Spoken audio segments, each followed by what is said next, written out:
Olá, bem-vindo ao nosso estudo de hoje. Ellen Armon casou-se com o pastor Tiago White no dia 30 de agosto de 1846. Deste matrimônio nasceram 4 filhos. Todos nós conhecemos Ellen G. White como profetisa, mensageira, escritora, educadora, oradora, mas poucos de nós conhecemos Ellen G. White como esposa, como mãe. O tema que hoje nós iremos estudar, Ellen G. White, mulher.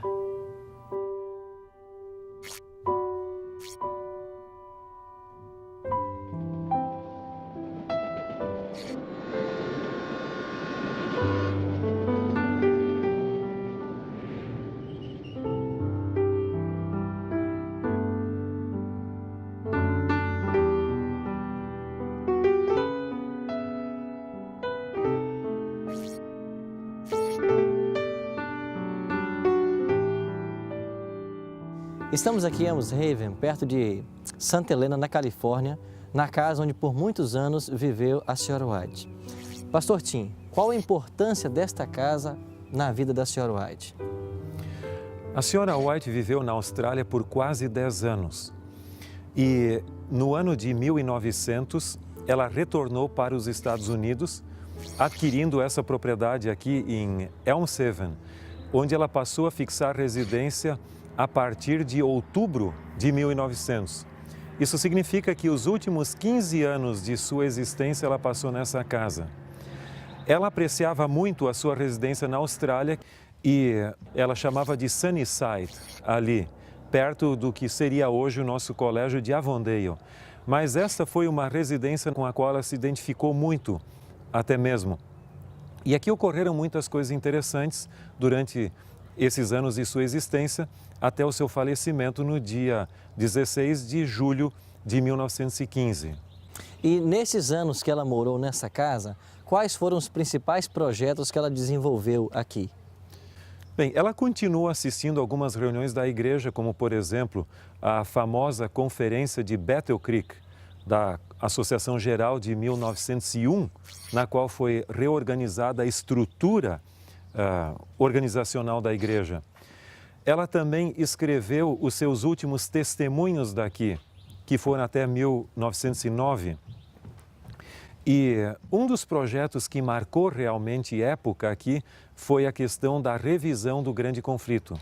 A edição original do Grande Conflito havia sido publicada no ano de 1888, mas depois ela sentiu necessidade de algumas revisões ali de informações, bem como também a questão do acréscimo das referências bibliográficas de sua obra, e essa edição definitiva foi publicada em 1911. Então foi realmente um projeto muito importante que ela desejava ter realizado antes, mas finalmente ela conseguiu a concretização desse sonho, e essa edição padrão do Grande Conflito. Outras coisas importantes ocorreram aqui, uma delas a manifestação dos anjos com ela nessa casa aqui e revelações de Deus sobrenaturais. Então é um lugar onde muito de perto, na fase final da profetisa, ela experimentou o senso da presença de Deus com ela, até seu falecimento em julho de 1915, e ela, depois do seu falecimento, ela teve 3 cerimônias fúnebres, uma aqui próximo mesmo, outra no sul da Califórnia e a última no dia 24 de julho de 1915 em Battle Creek, onde ela foi sepultada porque lá já estavam alguns membros de sua família sepultados, como no caso o seu esposo e 2 de seus filhos e alguns outros familiares. Portanto, esse foi o apogeu, podemos dizer assim, da fase de uma carreira profética de cerca de 70 anos. Ok, vamos conhecer um pouco mais então desta casa, da história desse lugar, que por certo trará preciosas lições para mim e para você.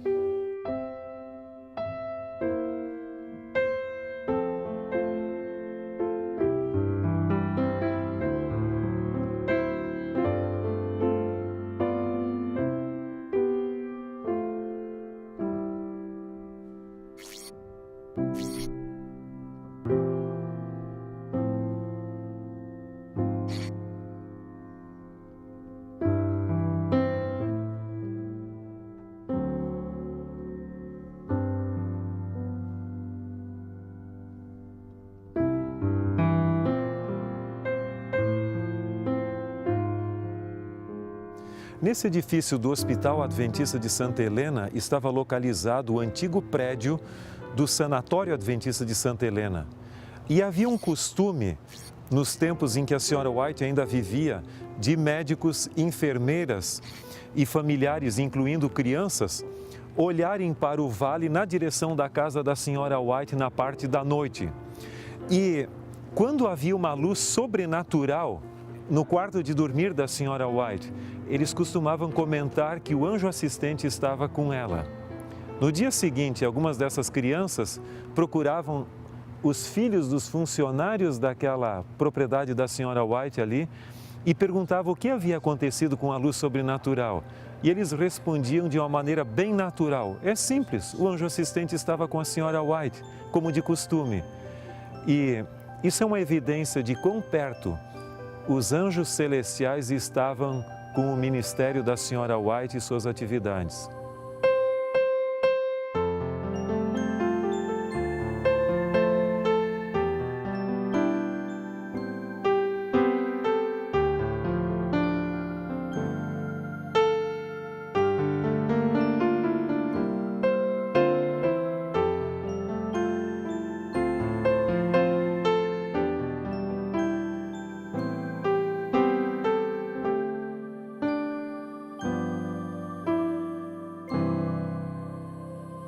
Pastor Tim, fale sobre Ellen G. White como mãe.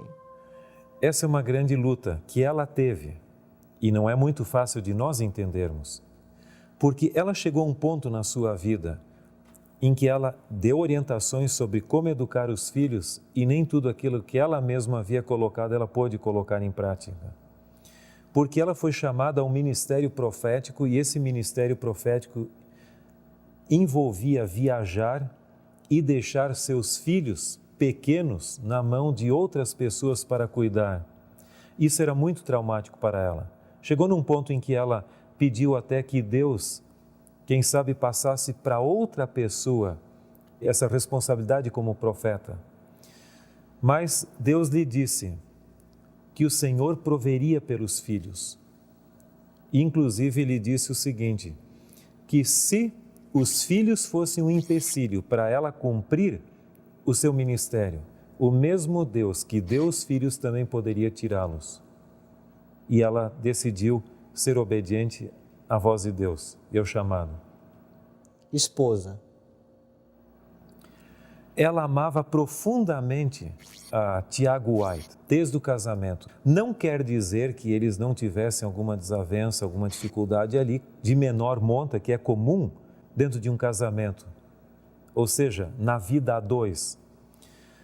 Mas na fase final da sua vida, Tiago White ele ficou esclerosado. E o problema de esclerose, quem sabe, a pessoa tem seus altos e baixos. Às vezes, ele chegava em casa e dizia, puxa, Ellen, você quer me deixar morrer de fome aqui com essa comida que está me fazendo ali e tal? E a comida era a mesma de antes. Mas ela sabia que ele não estava plenamente ciente do que estava falando ali. Ela chegou a desabafar em uma série de cartas para uma amiga alguns dos problemas que ela teve ali. Se você pegar uma dessas cartas e ler isoladamente, você pode ter uma surpresa. Mas se você as colocar dentro do contexto de que ele já não estava plenamente de são juízo, é mais fácil de entender. Eu creio que uma das maiores evidências de que ela amava muito a Tiago White é que depois de estar viúva já por algum tempo, um amigo chamado S.N. Haskell, que também estava viúvo, propôs a ela casar com ela. Mas a resposta de Ellen White foi clara e ao ponto. No meu coração há lugar para apenas um homem, que se chama Tiago White. Ela já era viúva nessa ocasião, né, pastor? Era viúva, mas mesmo viúva, ela não esqueceu o amor de sua vida. E ela muitas vezes lamentava. Ela até certa vez sonhou com ele, com Tiago White no caso, depois de ele já ter morrido. E algumas pessoas exploram esse sonho como dizendo que seja de natureza espírita, de forma alguma. Eu já sonhei com meu pai depois de ele ter falecido também, isso não quer dizer que seja um sonho profético, mas simplesmente algo no qual ela sentia o desejo, pensava nele e gostaria de tê-lo como seu grande companheiro. E ela até temia como seria a vida sem Tiago White do lado, seu amado companheiro. Mas quem supriu essa lacuna, em certo sentido, foi o filho Guilherme, ou Willie White, que se tornou o leitor, o editor dos seus materiais e o companheiro em viagens e outras atividades. Eles se casaram em agosto, pastor, de 1846. Foi 30 de agosto de 1846. Quantos filhos nasceram desse matrimônio? 4. O mais velho, Henry Nichols. E esse era chamado pela senhora White de meu pequeno cantor. Henry Nichols White. Exatamente. E ele tinha algumas aptidões muito importantes. Ele era um menino dedicado e ele trabalhava na Review e todos apreciavam ele. E ele cantava muito bem. Mas, lamentavelmente, aos 16 anos ele acabou falecendo. Depois nasceu Tiago Edson. Ele era com bastante energia, mas ele demonstrou certa rebeldia. Não se dava muito bem com o pai. Depois ele se tornar já jovem, ele se reconciliou com o pai. E aquela preocupação que a senhora White e Tiago White tinham para com ele, parece que foi superada e ele se tornou missionário entre os negros no sul dos Estados Unidos com seu amigo Palmer no navio Morning Star. O terceiro filho, que foi Guilherme, ou Willie White, esse, desde o início, demonstrou uma personalidade muito agradável e atrativa. Não quer dizer que ele não tivesse os seus problemas também, né? Certa ocasião, ele até chegou a aprontar na escola. Havia uma professora que lecionava no estado de Michigan, onde a família residia, e os alunos aparentemente não gostavam da professora. E um dia, ele chegou muito cedo na escola e escreveu na lousa uma chacota da professora, dizendo que o diabo pegou a professora e levou para o norte, para o sul, para o leste e para o oeste. E quando percebeu que era a professora deles, a largou ali, soltou para que fosse a professora. E então, a professora, quando começou as aulas, viu ali o que havia sido escrito na lousa, perguntou para os alunos: quem é que escreveu isso?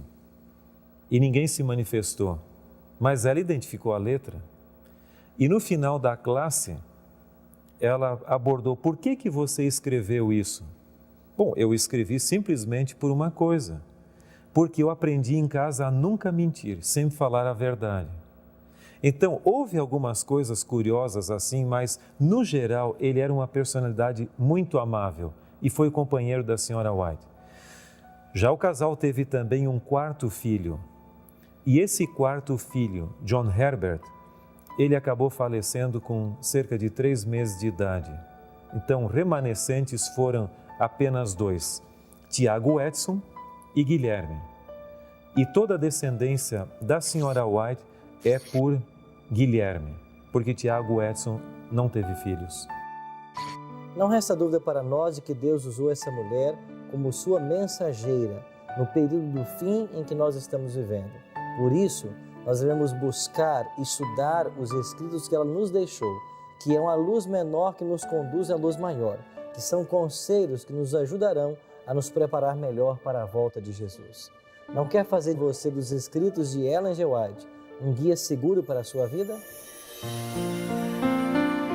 A minha decisão de hoje é que, conhecendo melhor a profetisa de Deus, vejo como Deus pode usar pessoas simples e comuns para uma obra extraordinária.